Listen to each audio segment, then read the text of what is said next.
Welcome to law point. నేను మీ రూప.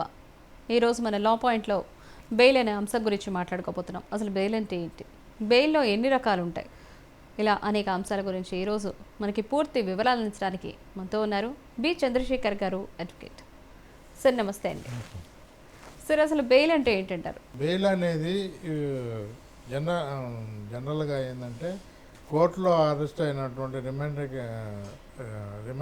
రిమాండ్లో ఉన్న వ్యక్తి బెయిల్ తీసుకునే అధికారం హక్కు ఆయన ముద్దాయికి ఉంటుందన్నమాట. అది అనే బెయిల్ అనేది ఏంటంటే దానికి సాధారణ బెయిల్, ముందస్తు బెయిల్ అనేది రెండు రకాలుగా ఉంటుంది. ముందస్తు బెయిల్ అంటే యాంటిసిపేటరీ బెయిల్ అంటారు, సాధారణ బెయిల్ జనరల్ ప్రావిజన్ అంటారు. జనరల్ అనేది సెక్షన్ 1973 ప్రొసీజర్ ప్రకారం 437 సెక్షన్ కింద సాధారణ జనరల్గా అరెస్ట్ అయిన వాళ్ళకి బెయిల్ తీసుకునే బెయిల్ పిటిషన్ వేసుకునే అధికారము, వాళ్ళకి హక్కు, వాళ్ళకి కోర్టు ప్రొవిజను, సిఆర్పిసి ప్రొవిజన్ వాళ్ళకి హక్కు కల్పించింది అన్నమాట. దాని భాగంగా వాళ్ళు బెయిల్ వేసుకుంటారు. బెయిల్ అనేది లాయర్ ద్వారా బెయిల్ వేసుకుంటారు. ఆ బెయిల్లో అది మ్యాజిస్ట్రేట్ విశేషణ అధికారాలను బట్టి బెయిల్ ఇవ్వడమా లేదనేది వాళ్ళ అధికారాన్ని బట్టి ఉంటుంది. Okay sir. మరి వారెంట్ అంటే ఏంటి సార్? వారెంట్ అంటే ఇప్పుడు ఎవరైతే ఇప్పుడు నేరం చేసిన వ్యక్తి పారిపోయినాడు, లేకపోతే ఆ నేరం చేసిన వ్యక్తి ఆచూకీ ఎక్కడ కనుక్కోవడానికి పోలీసు వాళ్ళకి డైరెక్షన్ ఇవ్వడము, వాళ్ళకు ఒక వారెంట్ పత్రం అనేది ఇస్తుంటారు. జనరల్గా ఇప్పుడు ఏమన్నా అరెస్ట్ చేయాలంటే నీకు నీ దగ్గర వారెంట్ ఉందని అడుగుతారు. వారెంట్ అనేది కోర్టు ద్వారా మ్యాజిస్ట్రేట్ ఇష్యూ చేసేది అనమాట. అది కొన్ని సందర్భంలో తీవ్రమైన నేరాల్లో ఇస్తుంటుంది. కొన్ని సందర్భంలో చెక్ బౌన్స్ కేసుల్లో కూడా ముద్దాయి కోర్టుకు హాజరు కానప్పుడు వారెంట్ ఇష్యూ చేస్తూ ఉంటారు. ఎన్బిడబ్ల్యూ అంటారు, నాన్ బెయిలబుల్ వారెంట్ అంటారు. బెయిలబుల్ వారెంట్ వేరుంటుంది, నాన్ బెయిలబుల్ వారెంట్ వేరుంటుంది. నాన్ బెయిలబుల్ వారెంట్ అంటే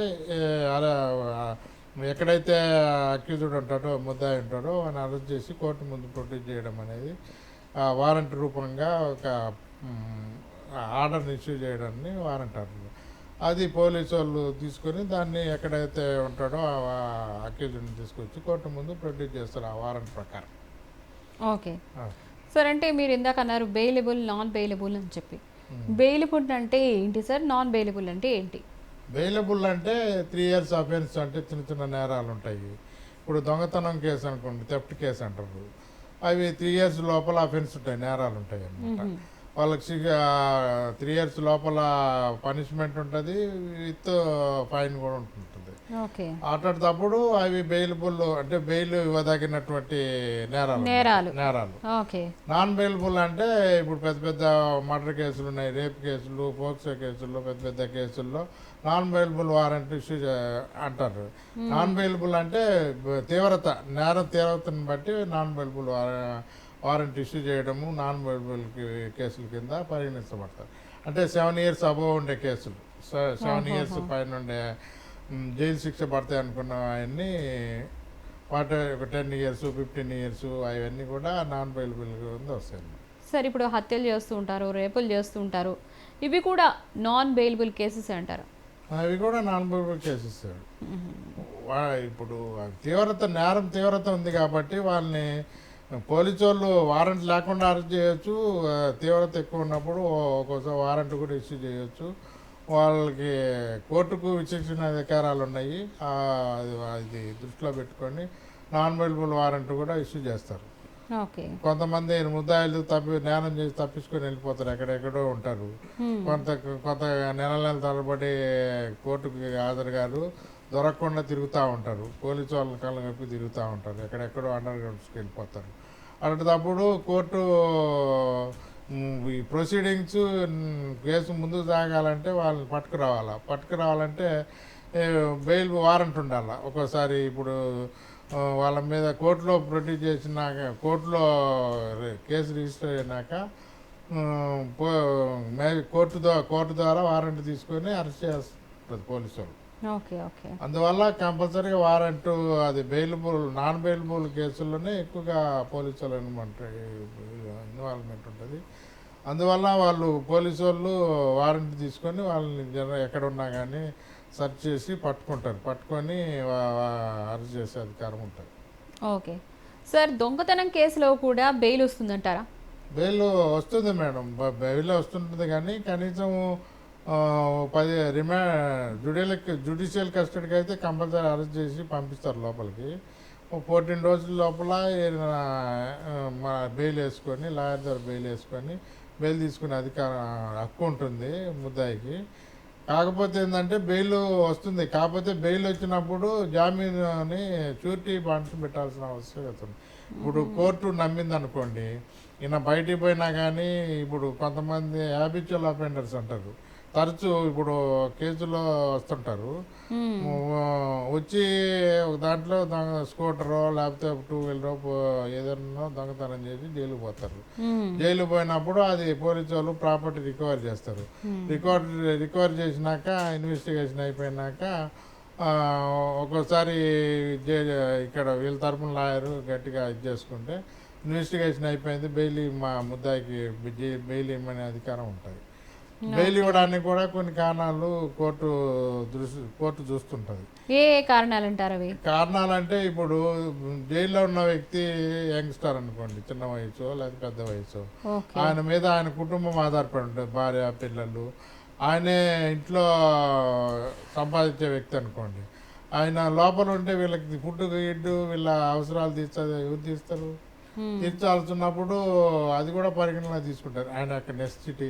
ఓల్డ్ ఏజ్ పేరెంట్స్ ఉంటారు ముసలి వాళ్ళు, వాళ్ళ వెల్ఫేర్ కూడా ఆయన చూసుకోవాలా. ఈ పేరెంట్స్ని చిల్డ్రన్స్ని వీళ్ళందరినీ వెల్ఫేర్ కూడా ఆయన చూసుకోవాలా. కాబట్టి సర్కమ్స్టెన్సెస్ ఆధారంగా పోలీసు వాళ్ళు జడ్జి గారు కన్సిడర్ చేసి బెయిల్ ఇస్తుంది. బెయిల్ కూడా ఏంటంటే షూరిటీస్ పెట్టాలా. అంటే ఇప్పుడు ఆయన బయటకు వస్తాడు, బయటకు వచ్చి మళ్ళీ కోర్టుకు రాకపోతే ఎవరిని పట్టుకోవాలా? ఈయన దొరకడు, వెళ్ళిపోతాడు, పారిపోతాడు. కొన్ని నెలల తర్వాత రాడు. అప్పుడు ఎట్లా కేసు ముందుకు పోవాలంటే ఎట్లా? అందుకని షూరిటీ వాళ్ళని పెడతారు, జామీన్ వాళ్ళని పెడతారు, ఒకరిని ఇద్దరిని పెడతారు. 5,000 బాండ్స్ కానీ 10,000 కానీ అది వాళ్ళ జడ్జి ఇష్టం మీద ఆధారపడి ఉంటుంది. జనరల్గా 5,000 రాస్తుంటారు, 15,000 కూడా రాస్తుంటారు. దానికి తగ్గటువంటి అమౌంట్ని దాంట్లో డిపాజిట్ చేస్తే బాండ్ ఇస్తారు వాళ్ళకి. ఆ బాండ్ని ఒరిజినల్ బాండ్ని కోర్టులో సబ్మిట్ చేయాలి. సబ్మిట్ చేసినప్పుడు ఆ కోర్టు వాళ్ళ బాండ్ని చూసి ఎవరైతే జామీన్ ఇస్తారో వాళ్ళ ఆధార్ కార్డు అవన్నీ ఉంటాయి, వాళ్ళ ఫోటో, ఆధార్ కార్డు, వాళ్ళ బాండ్ అవన్నీ ఉంటుంది. ఇద్దరు వ్యక్తులు ఎవరైతే షూరిటీ ఇస్తారో వాళ్ళ ఇన్ కేసు ఈయన రాలేదనుకో, ఈయన కోర్టుకి హాజరు కావట్లేదు, వెళ్ళిపోతారు, పారిపోతారు, వీళ్ళని తీసుకొచ్చి లోపలేస్తారు. షూరిటీ ఇచ్చిన వాళ్ళు. ఇప్పుడు షూరిటీ అంటే ఏంది? ఆయన రాకపోతే నేను వచ్చి నీకు హాజరుపరుస్తాను అని ముందే చెప్తారు వాళ్ళు. ముందు బెయిల్ ఇచ్చేటప్పుడే బాండ్ పెట్టినప్పుడు ఇస్తారు. ఒకవేళ ఆయన రాకపోతే మీ డబ్బులు జప్తీ అయిపోతాయి, మిమ్మల్ని కూడా లోపలేస్తాము, మీకు దానికి జవాబుదారీగా ఉంటేనే ఇస్తాము, లేదని చెప్తారు, అడుగుతారు.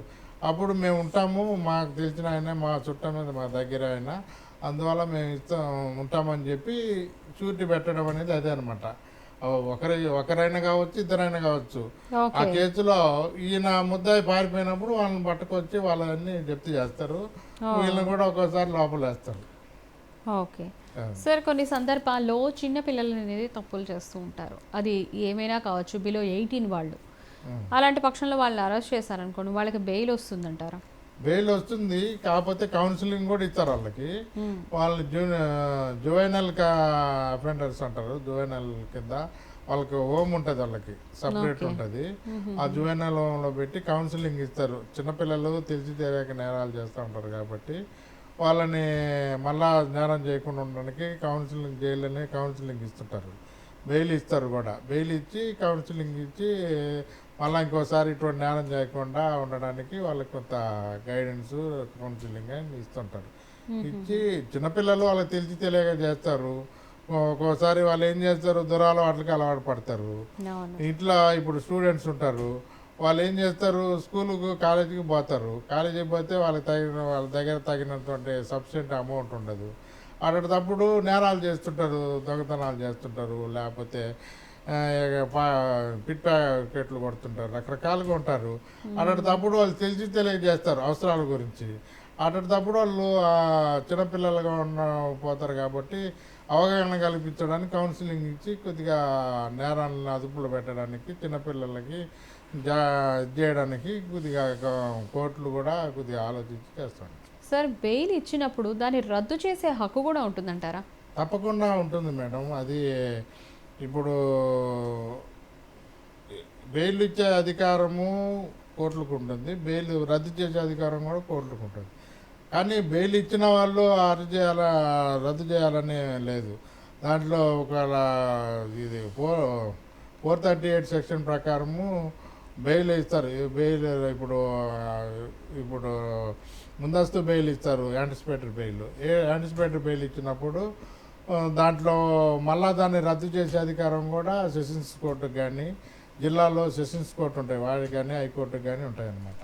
కాకపోతే ఏంటంటే ఎవరైతే నిందితులు ఉంటారో అంటే బాధితులు ఉంటారో వాళ్ళ తాలూకా వాళ్ళు రద్దు చేసి కోర్టును రద్దు చేయమనే అధికారం వాళ్ళకు ఉంటుంది. వాళ్ళు అడుగుతుంటారు, ఆయన పారిపోతాడు, విదేశాలకు వెళ్ళిపోతాడు, ప్రాసిక్యూషన్కి సహకరించాడు, లేకపోతే ఆయన విట్నెస్లని ప్రొవైడ్ చేయడము, అంటే ఇది బలవంత పెట్టి వాళ్ళని బెదిరించడము, కోర్టులో సాక్ష్యం చెప్పకుండా అట్లా బెదిరియడము, కొన్ని చర్యలు పాల్పడతారనే ఉద్దేశం, సాక్ష్యాన్ని తారుమారు చేయడం, సాక్ష్యాన్ని తారుమారు చేయడం, ఇటువంటివన్నీ చేస్తారనే అనుమానం ఉన్నప్పుడు అటువంటి సాక్ష్యం దాని తగ్గటువంటి సాక్ష్యాధారాలకి కోర్టుకు చూపించగలిగితే కోర్టు ఇచ్చిన బెయిల్ని రద్దు చేసి మళ్ళా కస్టడీలో తీసుకునే అధికారం ఉంటుంది.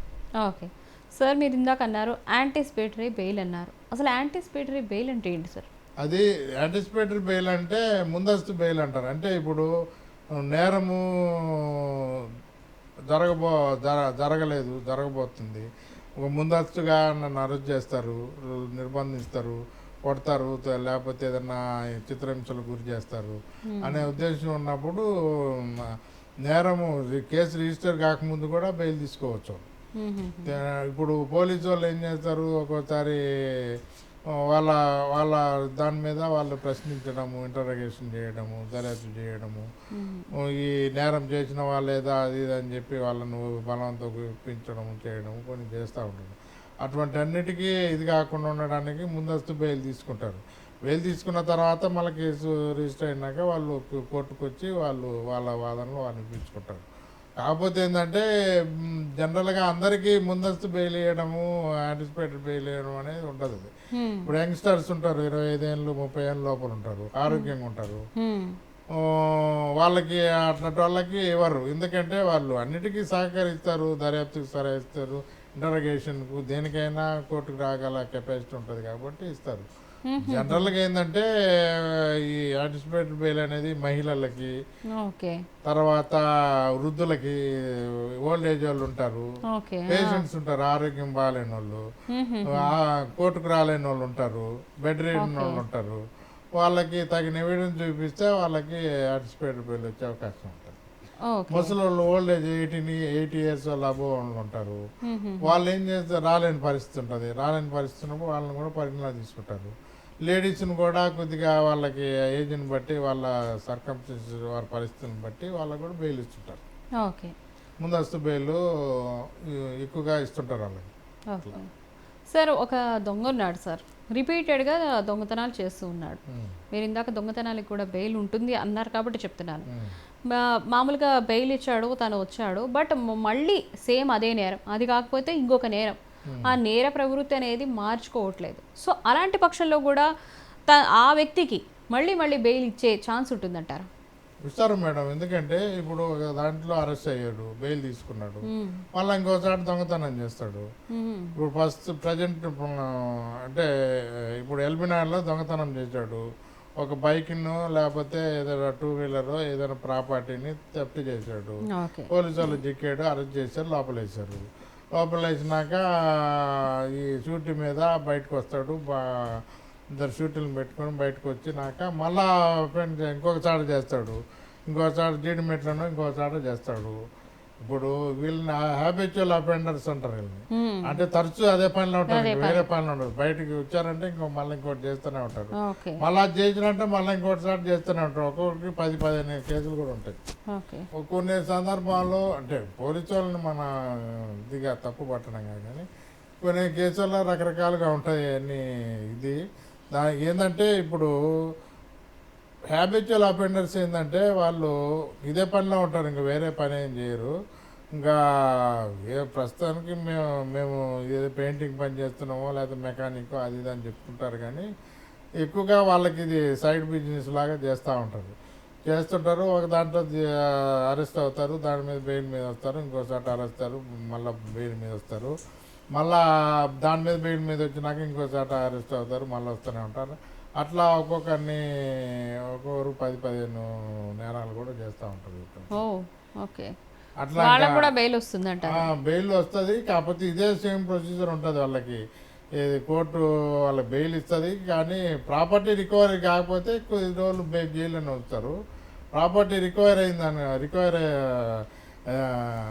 అయిందంటే దాని మీద పీపీకి నోటీస్ ఇవ్వాలా. పీపీ వాళ్ళ ఆర్గ్యుమెంట్స్ ఉంటాయి. ఇద్దరు ఆర్గ్యుమెంట్స్ తర్వాత జడ్జి ఇష్టం మీద ఒక్కోసారి కొంతమందిని హ్యాబిచువల్ అఫెండర్స్ ఏంటంటే జడ్జీలు కూడా ఇదే పని చేస్తుంటాడు, వచ్చినప్పుడు అలా బయటకు వస్తుంటూ పోతుంటాడు అనే ఉద్దేశంతో పోలీసు వాళ్ళు కూడా వాళ్ళు పీపీలు చెప్తారు, వీళ్ళు హ్యాబిచువల్ అఫెండర్స్ ఎన్నో కేసుల్లో ఉన్నాడు, ఇన్వాల్వ్మెంట్ ఉంది, ఇన్ని కేసుల్లో ఉన్నాయని అన్ని చూపించినప్పుడు కూడా ఒక్కోసారి బెయిల్ ఇవ్వకుండా నిరాకరించే అవకాశాలు కూడా మేసేసుకుంటారు.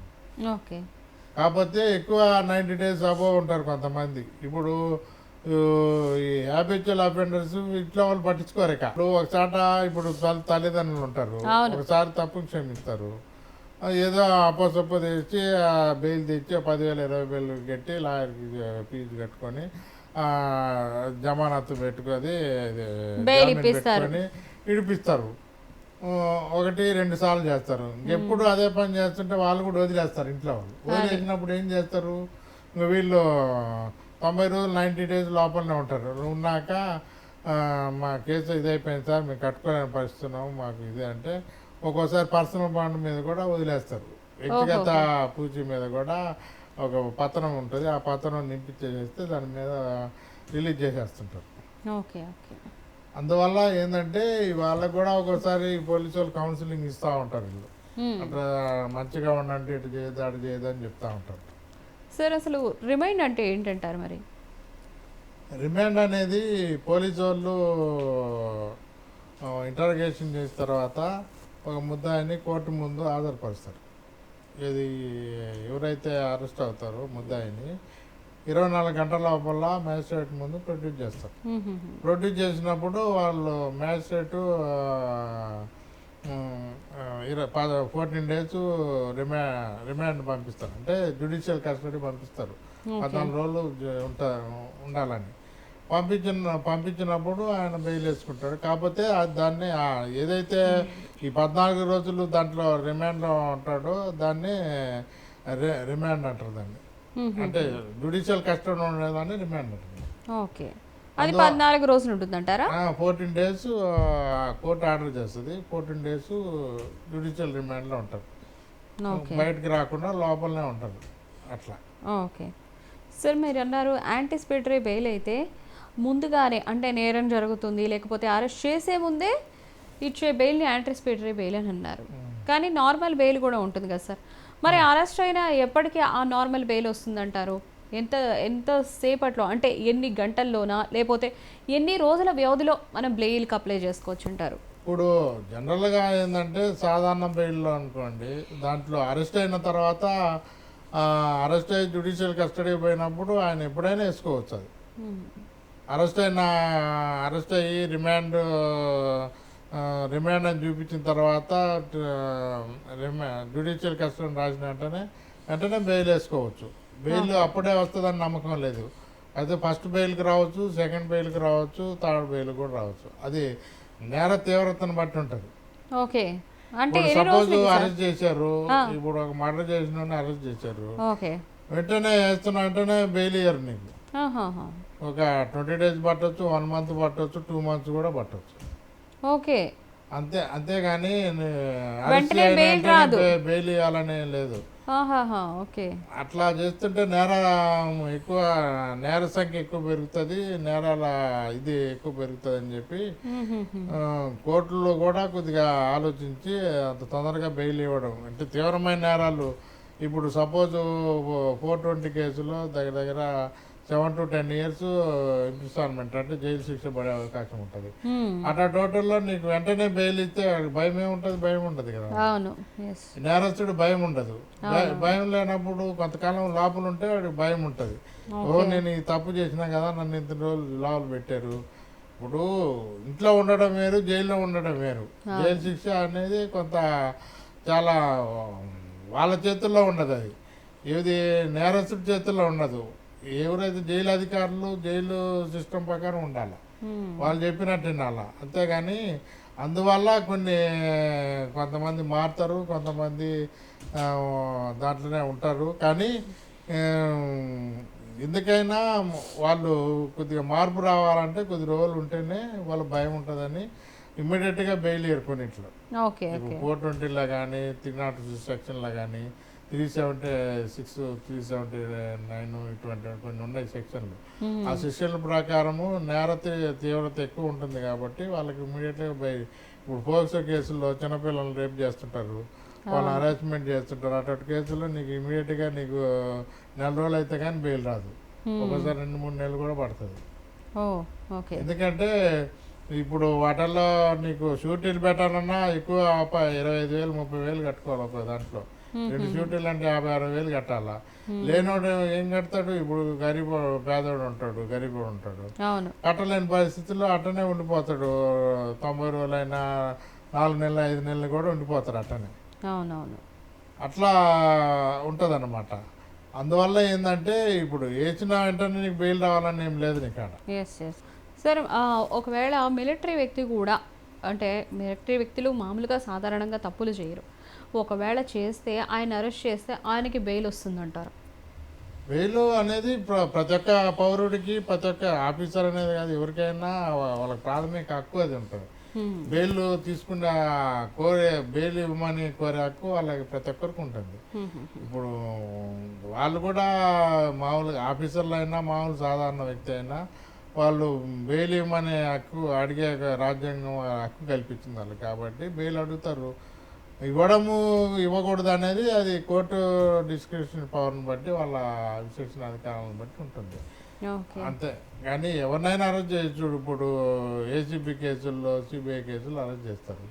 అరెస్ట్ చేసినప్పుడు వాళ్ళ దీన్ని బట్టి ఉంటుంది. అంతేగాని ఎవరినైనా అరెస్ట్ చేయొచ్చు. విఐపి అనేది కాదు. ఇప్పుడు చట్టం ముందు అందరూ సమానులే. ఇప్పుడు ఉన్నోళ్ళకి ఒకటి, లేని వాళ్ళకి ఒకటి అని ఏం లేదు చట్టము. అందరికీ సమానంగానే ఉంటుంది. సమానమైన ప్రొవిజన్స్ ఉంటాయి, సమానమైన సెక్షన్ ఉంటాయి. ఏ నేరం చేసినా ఆ సెక్షన్ ప్రకారం వాళ్ళకి పనిష్మెంట్ ఉంటుంది, ఫైన్లు ఉంటాయి, అన్నీ ఉంటాయి. కాబట్టి చట్టానికి లోబడే ఉంటుంది అంతా. సార్, అసలు బెయిల్ ఇవ్వడానికి ఎలాంటి కండిషన్స్ ఉంటాయంటారు? కోర్టు ఎలాంటి కండిషన్స్ విధిస్తుంది? ఒక్కోసారి ఇప్పుడు పెద్ద పెద్ద తీవ్రమైన నేరాలు ఉన్నాయనుకోండి. ఇప్పుడు సపోజు డెకాయిట్ కేసుల్లో కానీ, లేకపోతే ఈ దొంగతనం కేసుల్లో కానీ, 420 కేసుల్లో కానీ, ఇదే చీటింగ్ కేసుల్లో కానీ వాళ్ళ కోర్టు కండిషనల్ బెయిల్ ఇస్తుంది. కండిషనల్ బెయిల్ అంటే ప్రతి మంగళవారము, సోమవారము సాయంత్రం 3 గంటల లోపల పోలీస్ స్టేషన్లో హాజరు కావాలని ఇస్తుంది. అట్లా ఎప్పుడు దాకా ఇస్తుంది? ఛార్జ్ షీట్ ఫైల్ చేసేదాకా. ఇది వీళ్ళు దర్యాప్తు చేసి, ఇంటరాగేషన్ చేసి, అన్నీ చేసి, సాక్షిదారు ప్రొడ్యూస్ చేసి, సీసీ అంటే ఇది ఛార్జ్ షీట్ వేసేదాకా వీళ్ళు కండిషనల్ బెయిల్ మీద ఉంటారు. అంటే ఎవ్రీ వీక్లీ వన్స్ ఉండొచ్చు, 2 times కూడా ఉండొచ్చు. ఆ టైం ప్రకారం పోయి పోలీస్ స్టేషన్లో ఒక బుక్ పెడతారు వాళ్ళకి. ఆ బుక్లో డే టు టైం వేసి సంతకం పెట్టి రావాలి. ఆ టైంలో పోలీసు వాళ్ళ మీద హాజరయ్యి ఆ టైం ప్రకారం పోవాలి. ఒకవేళ ఇన్ కేసు వాడు అటెండ్ కాలేక పారిపోయాడు అనుకో, మళ్ళీ వారెంట్ రీకాల్ అంటే వారెంట్ని రద్దు చేసి మళ్ళీ తీసుకొచ్చి లోపలేసేస్తారు. ఓకే. అందువల్ల వాళ్ళ కండిషనల్ బెయిల్ కొన్ని కేసుల్లో కండిషనల్ బెయిల్ ఇస్తుంటారు కోర్టు. అంటే ఇప్పుడు వెళ్ళిపోతాడు, పారిపోతాడు, దొరకడు, ఇంకా మనకి ప్రాసిక్యూషన్ కానీ కోర్టుకి హాజరు కాడు, కేసు ముందుకు నడవదు అనుకున్నప్పుడు వాళ్ళ కండిషనల్ బెయిల్ ఇస్తారు పారిపోకుండా ఉండడానికి. ఓకే. బెయిల్స్లో కూడా కండిషనల్ బెయిల్స్ అనేవి ఉంటాయి. కండిషనల్ ఇస్తారు ముందు, దాంట్లో బెయిల్ ఇచ్చేటప్పుడే కండిషనల్ రాస్తారు దాంట్లో. ఓకే. ఓకే. ఇప్పుడు ప్రతి మండే రోజు ఈవినింగ్ 2 to 5 లోపల 1 hour లోపల అటెండ్ కావాలని చెప్పి రాస్తారు దాంట్లో. ఓకే. అంటే బెయిల్ ఇచ్చేటప్పుడే కండిషన్ అంటే బెయిల్ జడ్జి గారు బెయిల్ ఆర్డర్ చేసినప్పుడే రాస్తారు దాంట్లో. ఆ బెయిల్ ఆర్డర్ ఇచ్చినప్పుడు నీకు 2 షూటీసా 1 షూటీ అని రాస్తారు. ప్లస్ కండిషనల్ నేర తీవ్రతను బట్టి కండిషనల్ కూడా రాస్తారు. ఎవ్రీ సాటర్డే లేకపోతే ఎవ్రీ ఫ్రైడే 2 to 5 మధ్యలో అటెండ్ కావాలా ఈవినింగ్ అని, లేకపోతే మార్నింగ్ 10 to 11 లోపల కావాలని రాస్తారు. ఆ టైం లోపల పోయి కోర్టులో పోలీస్ స్టేషన్లో పోయి సంతకం పెట్టి రావాలా, పోలీసు వాళ్ళకి కనపడి రావాలా. అంటే ఉన్నాను, నేనేం పారిపోలేదు అన్నట్టు. అట్లా. అందువల్ల ఒకవేళ పారిపోయాడంటే మళ్ళా ఇచ్చిన బెయిల్ రద్దు అయిపోతుంది, మళ్ళీ తీసుకొచ్చి లోపల వేస్తారు. మళ్ళా ఎన్ని ఉంటాయి, మళ్ళా వీళ్ళు ఎవరైతే షూటీలు ఉంటారో వాళ్ళకి కూడా ఎఫెక్ట్ అవుతుంది. వాళ్ళకి కట్టిన అమౌంట్లు కూడా ఒక్కోసారి కోర్టు జప్తు చేసే అధికారం ఉంటుంది. అందువల్ల ఆ భయంతో వాళ్ళు షూటీలన్నా ప్రొడ్యూస్ చేస్తారు, బలవంతంగా తీసుకొచ్చి కోర్టుకు హాజరు కామంటారు. వీళ్ళకి ఎఫెక్ట్ కదా, వీళ్ళు జమానత్ ఉంటారు. జమానత్ ఉన్నప్పుడు రాకపోతే వీళ్ళకి ఎఫెక్ట్ పడుతుంది, వీళ్ళకి నోటీసులు పోతాయి. వీళ్ళకి కోర్టు ముందు హాజరు కావాలని నోటీసులు పోయినట్టు చచ్చినట్టు వచ్చి హాజరు కావాలి కోర్టు. అందువల్ల వీళ్ళు ఆపోజిట్ పార్టీ వాళ్ళు అడుగుతారు, ఆయన అటెండే కావట్లేదు, షూటీలు ఉన్నారు, వాళ్ళకి నోటీస్ పంపమని అడిగే అధికారం వాళ్ళకు అడుగుతారు. అడిగినప్పుడు తీసుకొచ్చి వాళ్ళకి నోటీస్ పంపిస్తారు కోర్టు ద్వారా. నోటీస్ పంపిస్తే వచ్చి హాజరు అయ్యి అప్పుడు అడుగుతారు, ఏంది ఆయన రావటం లేదు, మీరు లోపలికి పోతారా, లేకపోతే మీ పెట్టిన అమౌంట్ చెప్తే అయిపోతుంది అవి అంటే భయపడన్నా తీసుకొచ్చి పేజీకి వచ్చి అటెండ్ చేస్తారు. ఓకే. సో మరి మీరు బాండ్స్ అన్నారు కదా సార్, అసలు బాండ్స్ అంటే ఏంటి? బాండ్స్ అంటే ఇప్పుడు మనం 10,000 ఇప్పుడు పూచికత్తు అంటారు దాన్ని, బాండ్స్ అనేది. అది 10,000 రూపాయలు దాంట్లో డిపాజిట్ చేశారనుకోండి, ఇప్పుడు ఎవరైతే మీకు షూరిటీ ఇస్తున్నారో ఆ షూరిటీ పేరు మీద కడతారనమాట అమౌంట్. అక్కడే లీగల్ ఇది అడ్వకేట్ సొసైటీ అని ఉంటుంది, వాళ్ళు కట్టించుకొని బాండ్ ఒకటి ఇష్యూ చేస్తారు. మా దగ్గర ఈయన 10,000 కట్టాడు, ఈ బాండు ఇది ఈ కేసు నెంబర్ ఇంత, ఈయన పేరు ఇది, ఈయన అడ్రస్ ఇది, ఈయన ఇంత లోపల కట్టిన అమౌంట్ ఇది అని చెప్పి ఒక బాండ్ లాగా ఇష్యూ చేస్తుంది, ఒక పత్రం. ఆ పత్రం తెచ్చిపోయి కోర్టులో ఇస్తారనమాట. ఇస్తే ఇచ్చినప్పుడు ఆ పత్రం చూసి ఈయన బాండ్ పెట్టారని వాళ్ళు కోర్టు నిర్ధారించుకొని కోర్టు నమ్మి ఆయనకి బెయిల్ ఇస్తారు అనమాట. దగ్గర పెట్టుకుంటారు, పకడ్బందీ చేసుకొని దాని ప్రకారము బెయిల్ ఇస్తుంటారు. ఓకే సార్, ఈరోజు మీ విలువైన సమయాన్ని మాకు కేటాయించి బెయిల్ అనే అంశం గురించి మాకు అలాగే మా ప్రేక్షకులకి చాలా చక్కగా తెలియజేస్తారండి. Thank you so much. చూసారు కదండి, ఇది ఇవాళ లా పాయింట్. మరో వారం మరో చక్కటి అంశంతో మేము ముందుంటాం. అంతవరకు చూస్తూనే ఉండండి మీ 99 TV.